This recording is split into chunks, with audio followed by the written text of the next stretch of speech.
Hi everybody! Back sa ating YouTube channel. It's me, Ate Rena's Vlog.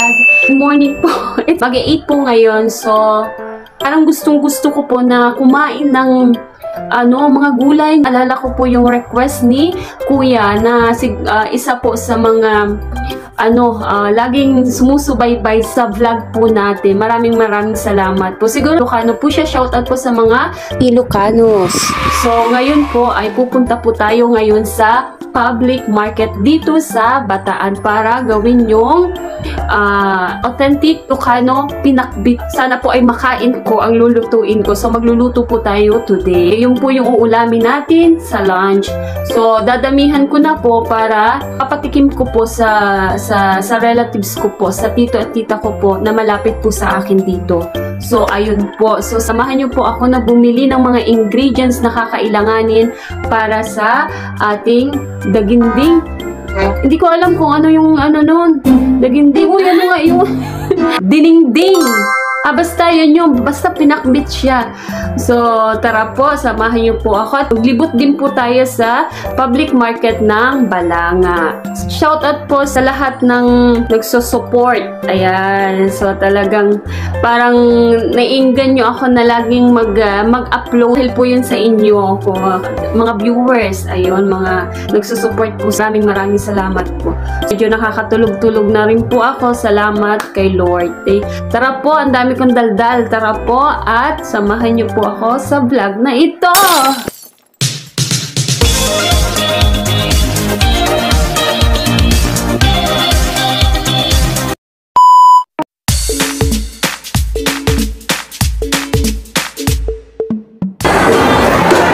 May kakilala kami dito na pwede nandiyan lang naman ate, magtitiningting kami. Request ni Asi naman yun. Si Ate Marla sa hindi mo na malilit lang muna.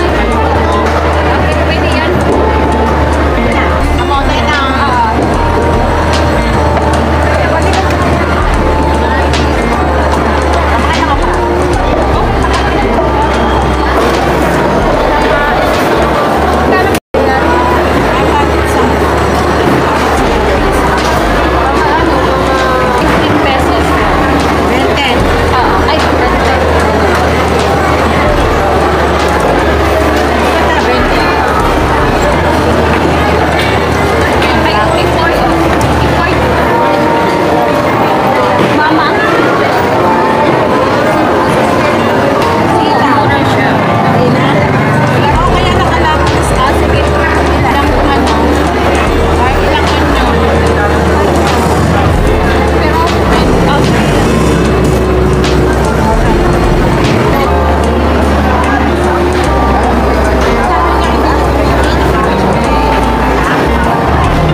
So, daming tao. Ayan, nakita nyo mga fresh.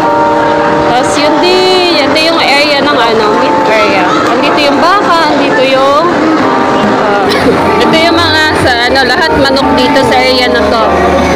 Ate Squares, yung yung ang tawag doon? Bagoong. Yung bagoong sa nagpasama kami kay Ate Tintin. Ayan. So, Dami kong kilala dito. Di ba? Organize yung ano dito, palengke. Kung nakita nyo, wala siya kahit doon. Tingnan nyo. Kahit dito, medyo basa lang kasi ano, normal. Kasi palengke, pero wala kang makikitang ano dyan. Ayan. Yan, ito po. Magkano po dito, sir? Oh, 5 pesos lang. Ikuha na madali. Yan, 5 pesos lang. Ito lang naman kasi ano lang eh. Ang nakalagay doon ay 5 spoon. Thank you po. Yan. Thank you, Ate Tintin. Unahin natin itong panghalo. Kunti lang kasi may isda. May isda naman kami dito.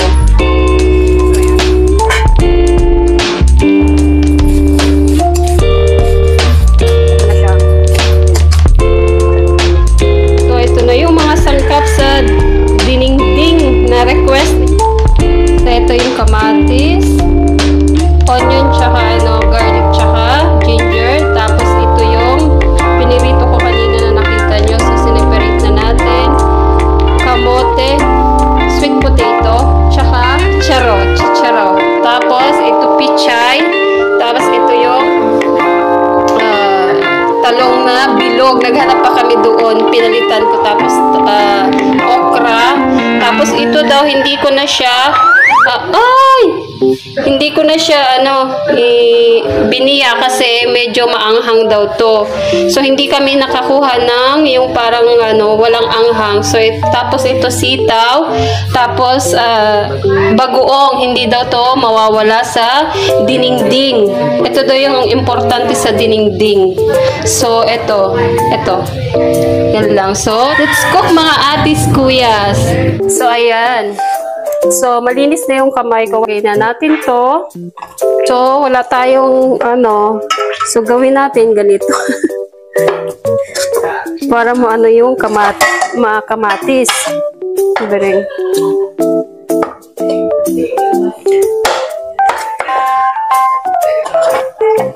Kaya na. Kita nyo. Okay na? Next ay sibuyas, bawang. Ayan. Tsaka luya.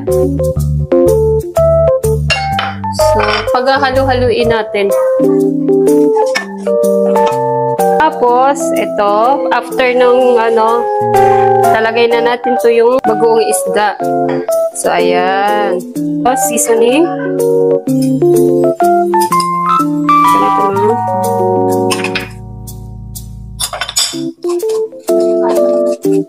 So, halo na. Tapos, ito, lagay na natin. Nilalagyan to mga atis kuyas ng nakita ko kasi dun sa video. Nilalagyan to ng oil. Pero hindi na tayo maglalagay kasi yung dun sa bagnet ay may oil na. So, talong. Ayan, talong. Tapos, ito na. Ayan, lagay na natin. Tapos, ito yung ampalaya. Nilagay ko sa tubig. Para yan. Tapos, ano pa? Alisin na muna natin ito. Tapos, ito.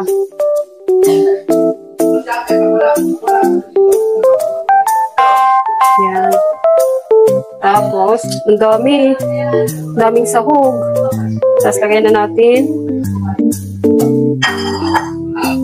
Tapos, ito.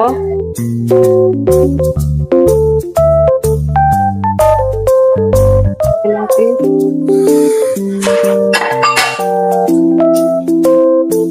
Ay, mamaya na natin ito lagay kasi. So, ayan. So, tubig. Instead na tubig, ito yung lalagay natin. Yung pinakuloan na sa baboy. So, ayan.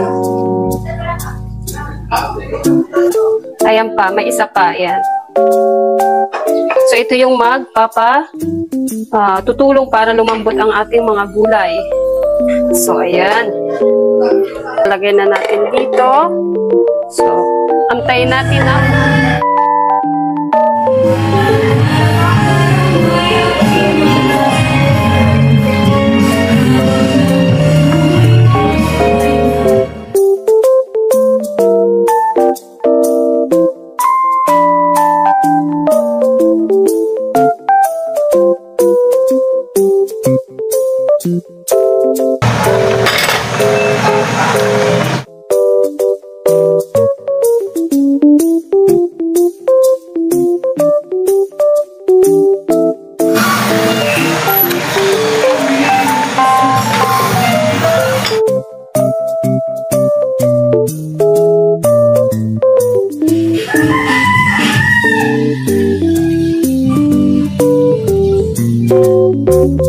oras na para kumain si Ate Rena nyo. Ayan po, diba? Sabi ko sa inyo, may pritong isda kami. Malamang ang dami ko nitong makakain na gulay, mga atis kuya. Salamat sa nag-recommend nito. Sobrang masustansya talaga nito. May nakilala rin po pala ako na workmate ko dati. Ilocana din po siya. Sobrang sarap magluto ni ate. Shoutout kay Ate Grace. Alam ko nasa Dubai pa rin siya. Dami.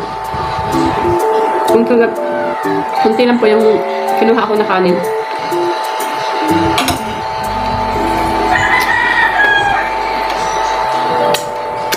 Gusto mong magkamay. Pero may kunting sabaw eh.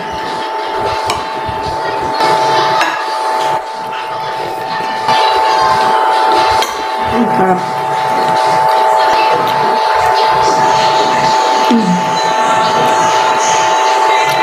Medyo lasa mo yung pait.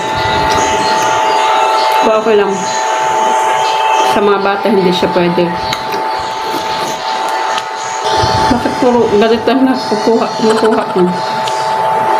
Thank you po sa kay, hindi pala siya ma'am. Kay Sir virtual friend. Siguro Ilocano siya. So, ayan. Yun yung pong request niya. Ito po.